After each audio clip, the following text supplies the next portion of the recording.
அனைவருக்கும் வணக்கம். இன்றைக்கான வீடியோ பதிவில் நாம் பார்க்க போகிற ரொம்ப முக்கியமான பரபரப்பான அரசியல் அப்டேட் என்ன அப்படின்னு பார்த்தீங்கன்னா, தமிழ்நாட்டில் அடுத்தடுத்து முக்கியமான சிறப்பு அறிவிப்புகள் வெளியாகி வந்துட்டுருக்குங்க.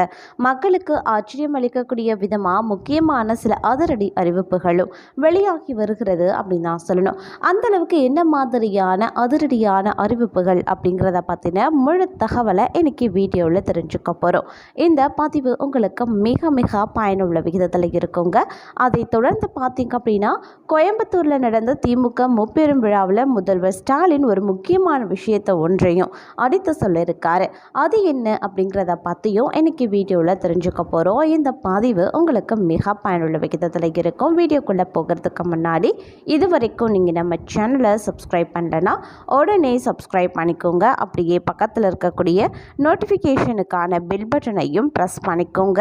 சரி நீர்களே, வாங்க வீடியோக்குள்ளே போகலாம். தமிழ்நாட்டில் பார்த்தீங்க அப்படின்னா அடுத்தடுத்த சில முக்கியமான சிறப்பு அறிவிப்புகள் வெளியாகி வந்துட்டுருக்கு. மக்களுக்கு ஆச்சரியத்தையும் மகிழ்ச்சியையும் அளிக்கக்கூடிய விதமாக சில முக்கியமான அதிரடி அறிவிப்புகள் பார்த்தீங்க அப்படின்னா அடுத்தடுத்து வெளியாகிட்டே இருக்குது அப்படின்னு தான் சொல்லணும். சரி, அந்த அறிவிப்புகள் என்னென்ன அப்படிங்கிறத இப்போ நாம் தெரிஞ்சுக்கலாம். முதல் அறிவிப்பு அப்படின்னு பார்த்தீங்கன்னா, அரசு ஊழியர்களுக்கு அகவிலைப்படி 9% உயர்வு செய்யப்பட்டுள்ளதாக தமிழக அரசு உத்தரவு பிறப்பித்திருக்காங்க. கடந்த மார்ச் மாதம் தமிழ்நாட்டில் அரசு ஊழியர்களுக்கு அகவிலைப்படி உயர்வு அறிவிக்கப்பட்டிருக்கு. அரசு அலுவலகர்கள், ஆசிரியர்கள் தற்போது வழங்கப்படக்கூடிய அகவிலைப்படியை 46% இருந்து 50% உயர்த்தி வழங்க முதலமைச்சர் மு.க. ஸ்டாலின் உத்தரவு பிறப்பித்திருக்காரு. இந்த அகவிலைப்படி உயர்வு கடந்த ஜனவரி 1 முதல் கணக்கிட்டு வழங்கப்படும் அப்படின்னு முதல்வர் ஸ்டாலின் அறிவுறுத்தினார். இதன் மூலமாக மாநில அரசு ஊழியர்கள், ஓய்வூதியதாரர்களுக்கான அகவிலைப்படி 46% இருந்து 50% உயருமா. இந்த அறிவிப்பால் மாநில அரசுக்கு 2846.16 கோடி செலவு ஏற்படும். இதன் மூலமாக சுமார் 16 லட்சம் அரசு ஊழியர்கள் பயன்பெற போகிறாங்க. 46% அகவிலைப்படி 1/1/2024 முதல் 50% உயர்த்தி வழங்கப்படும் அப்படின்னு தமிழ்நாடு அரசு அறிவிப்பு வெளியிட்டிருந்தது. இந்த அகவிலைப்படி உயர்வு தொகை அந்த மாதமே வரவு வைக்கப்பட இருக்கு அப்படின்னு சொல்லப்பட்டிருக்கு. இரண்டாவது அறிவிப்பு அப்படின்னு பார்த்தீங்கன்னா, தமிழ் புதல்வன் திட்டம். ஆகஸ்ட் மாதம் தொடங்கப்படக்கூடிய இந்த திட்டமானது மு.க. ஸ்டாலின் இது பண்ண போகிறாரு. வரக்கூடிய ஆகஸ்ட் மாதம் முதல் மாணவர்களுக்கு தமிழ் புதல்வன் திட்டத்தின் கீழே ரூபாய் 1000 வழங்கக்கூடிய திட்டம் தொடங்கப்படலாம். பள்ளி கல்வித்துறை சார்பில் சென்னை நேரு விளையாட்டு அரங்கில் நடைபெறும் ஐம்பெரும் விழாவில் முதலமைச்சர் மு.க. ஸ்டாலின் அறிவிப்பு வெளியிட்டிருக்காரு. புதுமை பெண் திட்டம் போல மாணவர்களுக்கு 1000 ரூபாய் வழங்கும் தமிழ் புதல்வன் திட்டம் தொடங்கப்படும் அப்படின்னு தமிழ்நாடு அரசு தெரிவித்திருக்காங்க. கடந்த வருடம் தமிழ்நாடு பட்ஜெட்டில் மூவலூர் ராமமிர்தம் அம்மையார் நினைவு திருமண உதவி திட்டம் மாற்றப்படுவதாக அறிவிக்கப்பட்டிருந்துச்சு. இந்த திட்டத்தின் கீழே பெண்களுக்கு திருமண உதவி தொகையும் தாலிக்கு தங்கமும் வழங்கப்பட்டு வந்திருக்கு.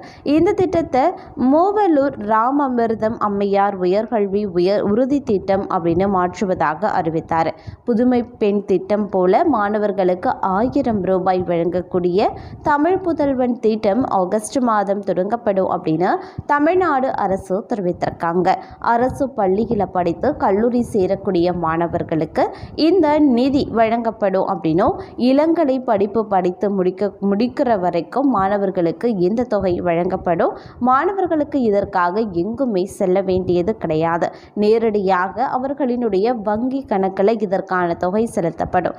தமிழ் முதல்வன் திட்டம் என்று இந்த திட்டத்திற்கு பெயர் வைக்கப்பட்டிருக்கு. இந்த திட்டத்தின் தொடக்க விழா தான் விரைவில் நடத்தப்பட போறாங்க. அறிவிப்பு மூன்றாவது என்ன அப்படின்னு பார்த்தீங்கன்னா, அதே போல காலை உணவு திட்டமும் விரிவாக்கப்பட இருக்காங்க. இந்தியாவிலேயே முதல் முறையாக தமிழ்நாட்டில் இருக்கக்கூடிய அனைத்து அரசு பள்ளிகள்லையும் முதலமைச்சரின் காலை உணவு திட்டத்தை விரிவுபடுத்தி 31,008 பள்ளிகளில் பயிலக்கூடிய 25 லட்சம் அரசு பள்ளி மாணவர்கள் பயன்பெறக்கூடிய வகையில் தமிழ்நாடு முதலமைச்சர் மு.க. ஸ்டாலின் தொடங்கி வைத்திருக்கார். இந்தியா முழுக்க கவனம் பெற்ற இந்த திட்டம் விரிவுபடுத்தப்பட்டிருக்கு. அதன்படி தொண்டு நிறுவனங்கள் நடத்த நடத்தக்கூடிய பள்ளிகளுக்கும் மதிய உணவு திட்டம் விரிவுபடுத்தப்பட இருக்கு. தொண்டு நிறுவனங்களின் 175 சிறப்பு பள்ளிகளில் பயிலும் மாற்றுத்திறன் உடைய குழந்தைகளுக்கு வரும் ஜூன் 1ஆம் தேதி முதல் மதிய உணவு திட்டம் செயல்படுத்தப்படும் அப்படின்னு தமிழ்நாடு அரசு தெரிவித்திருக்காங்க. அரசு பள்ளிகளில் இருக்கக்கூடிய சத்துணவு மையத்தில் இருந்து சிறப்பு பள்ளியில் பயிலக்கூடிய குழந்தைகளுக்கு மதிய உணவு வழங்கும் அவர்களுக்கான தட்டு, டம்ளர் உள்ளிட்டவற்றை வழங்கவும் நடவடிக்கை மேற்கொள்ள அறிவுறுத்தப்பட்டிருக்கு. விக்கிரவாண்டி இடைத்தேர்தலுக்கான தேர்தல் விதிகள் அமலுக்கு வந்து இருந்தாலும் மகளிர் உரிமை தொகை திட்டத்திற்கான விரிவாக்கத்திற்கான விண்ணப்பங்கள் மட்டும் கொடுக்கப்பட வாய்ப்புகள் உள்ளதாக தகவல் வருகிறது. விக்கிரவாண்டி இடைத்தேர்தலுக்கான தேர்தல் விதிகள் அமலுக்கு வந்திருக்கிறதுனால திட்டத்தை விரிவாக்க முடியாது. ஆனால் விண்ணப்பம் பெறப்பட்டு பயனாளிகள் தேர்தல் முடிந்ததுக்கு அப்புறமா சேர்க்கப்படுவாங்க. மகளிர் உரிமை தொகை திட்டத்தில் புதிய பயனாளிகள் சேர்க்கப்பட போகிறாங்க. மொத்தம் 2.5 லட்சம் பேருக்கு இந்த பணம் வழங்கப்பட போகுது. இந்த வாரம் இதற்கான அப்ளிகேஷன் வழங்கப்பட இருக்கு. இதில் புதிதாக திருமணம் ஆனவர்கள் மற்றும் புது ரேஷன் அட்டைதாரர்கள் ஆகியோர்களுக்கு பணம் வழங்கப்பட உள்ளதாக தகவல்கள் வெளியாகியிருக்கு. இதன் மூலமாக கலைஞர் மகளிர் உரிமை தொகையில் தமிழ்நாட்டில் கூடுதலாக 2.30 லட்சம் பேர் இணைக்கப்பட வாய்ப்புள்ளதாக தகவல் வெளியாகியிருக்கு. கலைஞர் மகளிர் உரிமை திட்டம் 2 முக்கிய நோக்கங்களை கொண்டிருக்கு. குடும்பத்திற்காக வாழ்நாளெல்லாம் ஓயாமல் உழைத்து கொண்டிருக்கக்கூடிய பெண்களின் உழைப்புக்கு கொடுக்கக்கூடிய அங்கீகாரம் முதன்மையானது.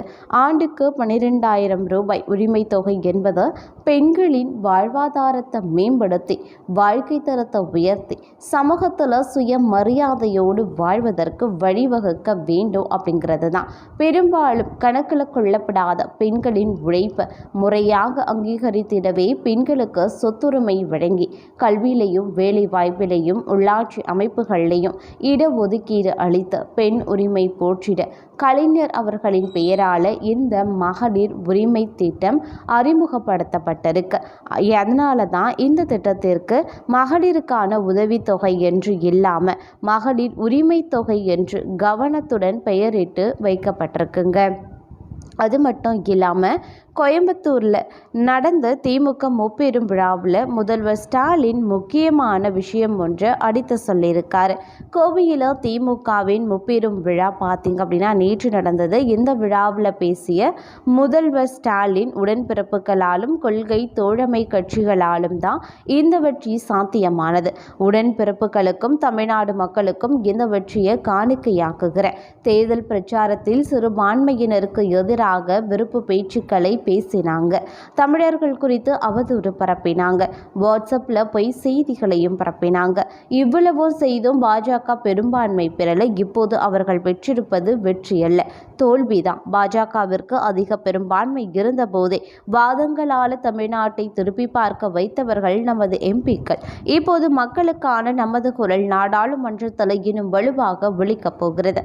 நாடாளுமன்ற உறுப்பினர்களே, நாங்களும் தமிழ்நாட்டு மக்களும் உங்கள் தோளில் ஏற்றி வைத்திருக்கக்கூடிய இந்த கடமைகளுக்காக, தமிழ்நாட்டு உரிமைக்காக நாடாளுமன்றத்தில் உரக்க பேசுங்க.